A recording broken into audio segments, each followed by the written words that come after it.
Yes, students, welcome back to a new session. As we all know that you are in the fourth semester. So in fourth semester, if you see, you have two papers. Just listen very carefully. You have two papers, that is paper 4 and paper 5. Paper 4, the title is Animal Physiology, Cellular Metabolism and Embryology. So paper 5 is Immunology. So in coming to the paper 4, you have 5 units. So first unit 1 is Animal Physiology 1, unit 2 is Animal Physiology 2, unit 3 is it is Cellular Metabolism and all 1, and unit 4 is Cellular Metabolism 2, and the 5th unit is Embryology. So today we are going to start with embryology. Okay, so why I wanted to start with embryology, comparing to the paper title Animal Physiology, Cellular Metabolism and Embryology, each one is of a different topics which can be learned in a different ways. Okay, so first, if we start embryology, we will know the primary production of the sperms or ovums or eggs or whatever it is, and different processes we are going to learn.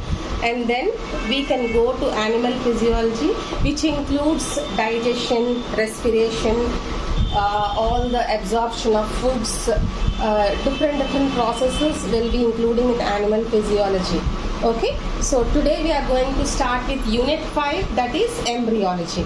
Coming to embryology, without embryology there is no life, because with the process which is undergoing in embryology, only life will start and try to grow. And even whether it may be in the in case of plants or animals or humans, because of this embryology only growth is possible. Okay, so we are going to see in embryology there are different processes which are mentioned in embryology. If you see this gametogenesis, if you see, it is a production of haploid sex cells from the germ line of each parent. Gametogenesis is nothing but production of haploid sex cells from the germ line of each parent. Okay, so this gametogenesis it is also called as the primary process in embryology. It is also called as the primary process of embryology, and this gametogenesis will further come down with different processes. We are going to see now each and everything separately. So the next process, if you see, spermatogenesis. What is spermatogenesis? Spermatogenesis is the process of sperm cell development, that is production of spermatozoa by the process of mitosis and meiosis. So if you see, that means spermatogenesis is production of spermatozoa which undergoes the processes like mitosis and meiosis. So coming to mitosis. Mitosis is the process of cell duplication. Here mitosis is the process of cell duplication. Two daughter cells are formed with exactly the same DNA and chromosomal content of the original diploid mother cell. Okay, so if you see mitosis, just one step it is in the eukaryotic cell. Okay, it grows dominantly in the next phase and undergoes replication, and also here it undergoes different stages to form the cell proliferation or cell duplication. Okay, now if you see the so during mitosis, what happens actually? During mitosis, what happens? Chromosomes here, in case of mitosis process, chromosomes condense in mitosis, the nuclear envelope disappears, and spindle fibers begin to form microtubules, that is the prophase.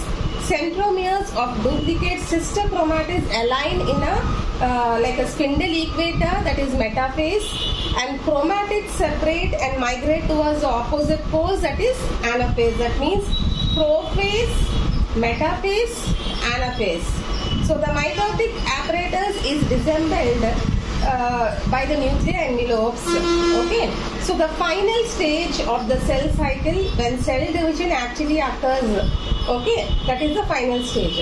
Now coming to, this is about mitosis, which is undergoing in spermatogenesis.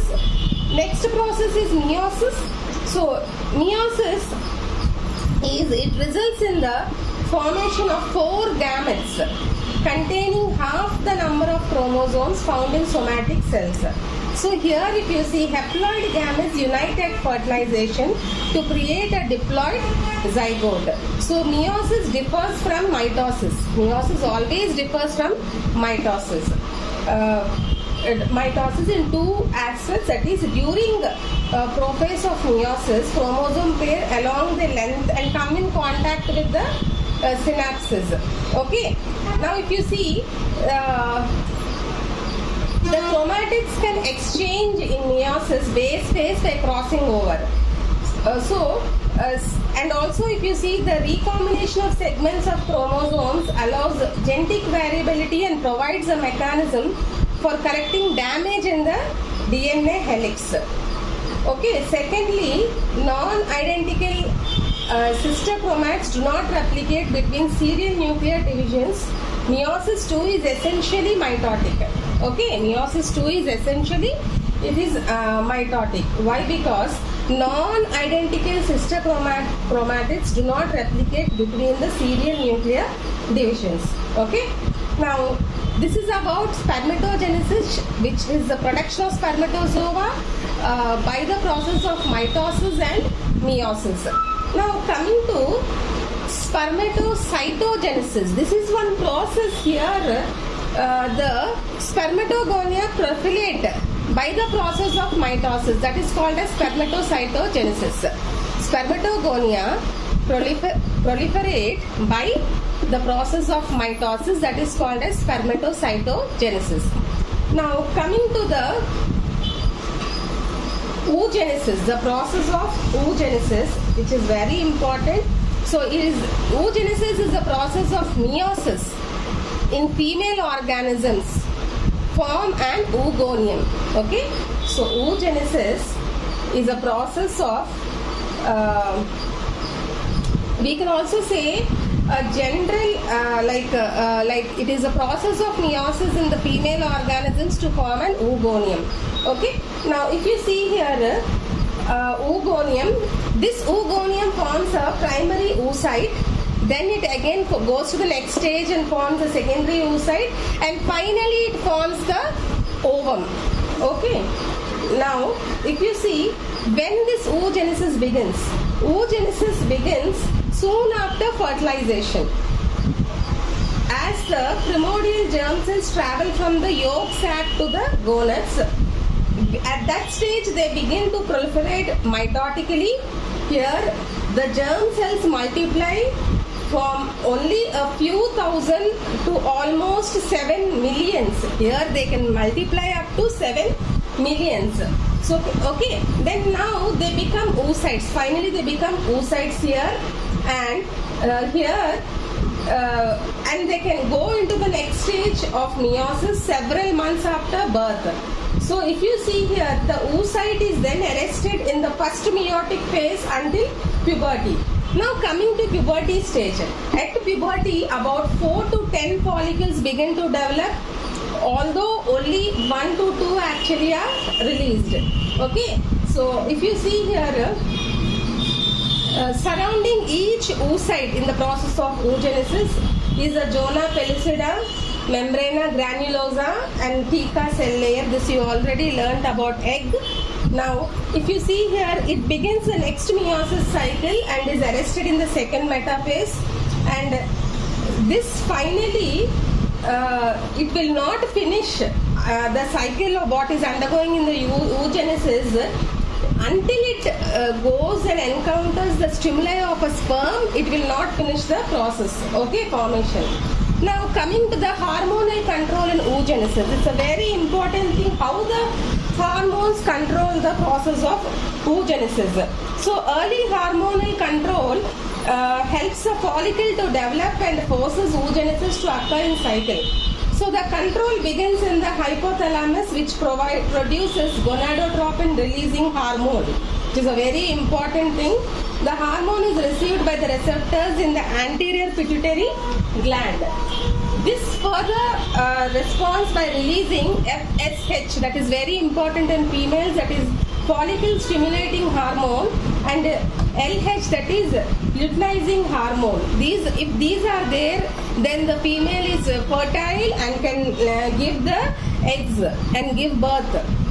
Okay, these hormones are very important.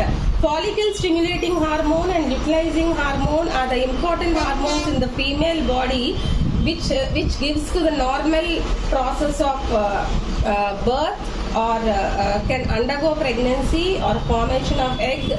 All will control this FSH and luteinizing hormone. Okay, so here what happens is, these hormones, how they control? They help to produce estrogen, which is very important for the production of egg, and also which is very important to bind the egg with the sperm. Okay, and also this follicle stimulating hormone and luteinizing hormones, which is of not up to the level in the females, then the growth is not possible. The growth of the ovum is not possible, and the female can no longer give birth in a natural way, or the female has to take the artificial supplements of the hormones into the body to help the production of eggs. Okay, so this is about, today we learnt about gametogenesis, spermatogenesis, spermatocytogenesis, oogenesis. Thank you. Please make a note of it.